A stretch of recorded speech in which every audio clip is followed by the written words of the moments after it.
Hai teman-teman, kalian tahu nggak sih bahwa di Indonesia itu masih banyak loh kasus pelanggaran HAM? Nah, contohnya itu adalah kasus KDRT.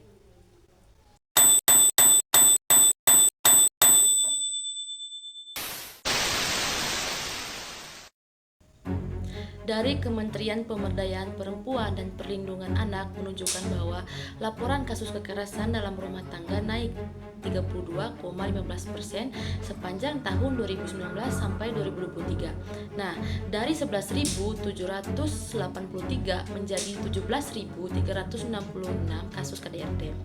Itu pun belum semua karena lebih banyak korban yang tak melapor. Nah, dalam konten ini akan membahas terkait pelanggaran HAM kasus KDRT Cut Intan Nabila.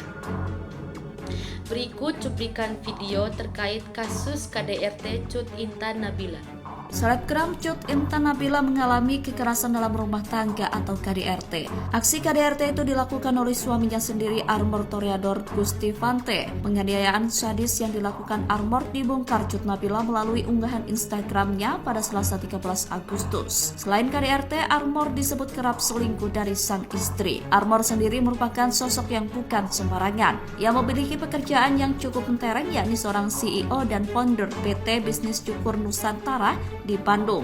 Ia merupakan lulusan Universitas Al-Azhar Indonesia angkatan 2016. Armor juga merupakan salah satu BPD HIPMI Jawa Barat. Meski begitu, Armor disebut punya utang lebih dari 1 miliar rupiah. Hal itu diungkap oleh presenter Wanda Dwi Utari selesai video penganiayaan Armor diunggah Cut Nabila.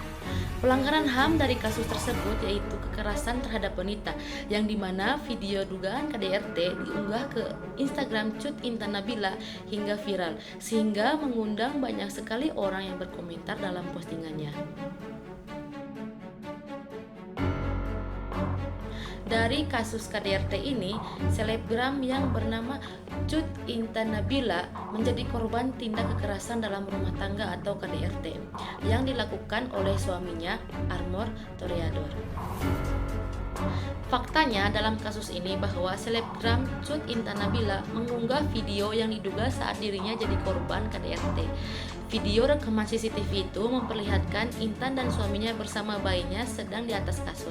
Mereka tampak cekcok, lalu tiba-tiba suaminya memukul Intan beberapa kali. Bayi yang ada di atas kasur juga tampak kena tendangan dari Armor. Lalu terlihat seseorang membuka pintu, diduga ibunya. Kemudian curhat si korban soal KDRT. Tidak hanya video dugaan KDRT, korban juga curhat di Instagramnya sering dianiaya suami, bahkan mengklaim punya puluhan bukti video KDRT. Cut Intan Nabila mengaku bahwa bertahan karena anak. Dia juga mengaku selama 5 tahun telah jadi korban KDRT. Selama itu Intan Nabila juga menuduh suaminya beberapa kali selingkuh. Armor Toreador mengakui KDRT terhadap Cut Intan Nabila bahwa pelaku tidak membantah tuduhan KDRT pada korban. Si pelaku mengakui merasa bersalah setelah ditangkap. Pelaku mengaku juga sudah melakukan KDRT kepada Cut Intan Nabila sejak awal menikah pada 2020.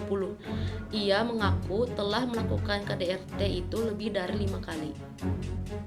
Dari kasus KDRT ini, bahwa pelaku melakukan KDRT dengan berbagai alasan yang mengakibatkan Cut Intan Nabila trauma usai diduga jadi korban KDRT oleh Armor Toreador.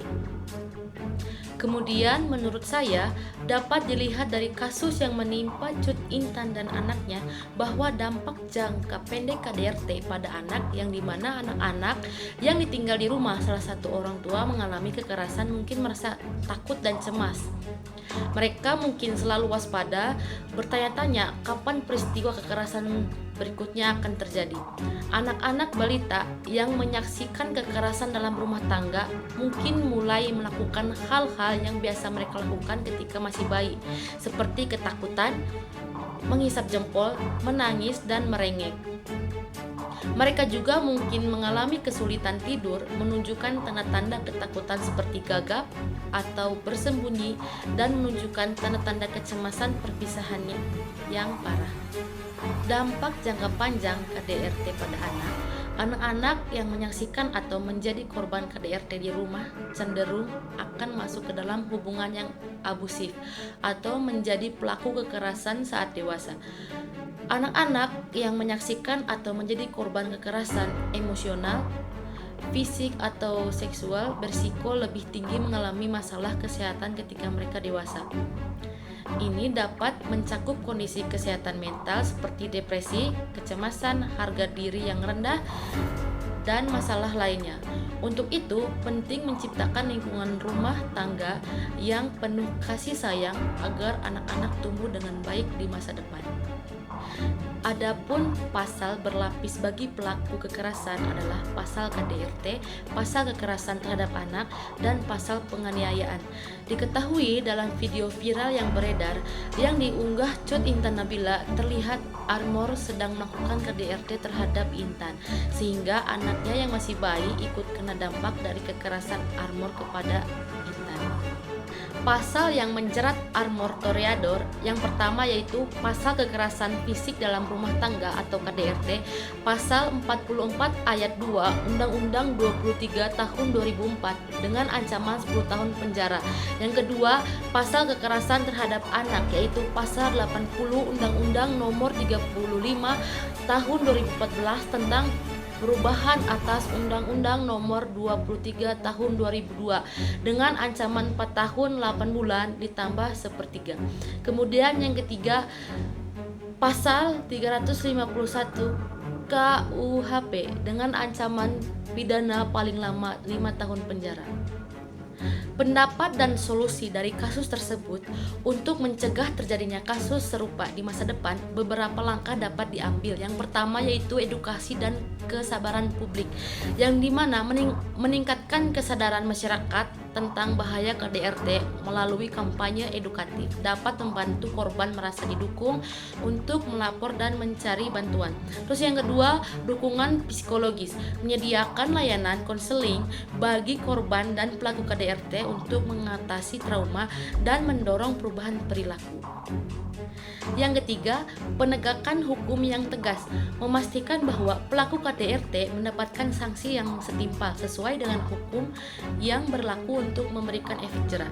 Terus yang keempat, pelatihan keterampilan hidup, yang dimana memberikan pelatihan kepada individu tentang keterampilan komunikasi dan manajemen emosi untuk mencegah konflik yang dapat berujung pada kekerasan. Terus yang terakhir, kelima, dukungan komunitas, yang dimana membangun jaringan dukungan komunitas yang dapat memberikan bantuan kepada korban KDRT seperti tempat penampungan sementara dan bantuan hukum. Yang terakhir, bagaimana sih agar peristiwa serupa tidak terjadi di masa depan? Nah, kita bisa lihat dari kasus Cut Intan Nabila bahwa menyoroti beberapa pentingnya peran masyarakat dan pemerintah dalam menangani isu KDRT. Dukungan yang komprehensif mulai dari edukasi hingga penegakan hukum diperlakukan untuk memastikan bahwa korban mendapatkan perlindungan yang layak dan pelaku mendapatkan sanksi yang sesuai. Selain itu, penting bagi korban untuk merasa aman dan didukung dalam melaporkan kasus KDRT tanpa takut akan stigma atau reaksi negatif dari lingkungan sekitar.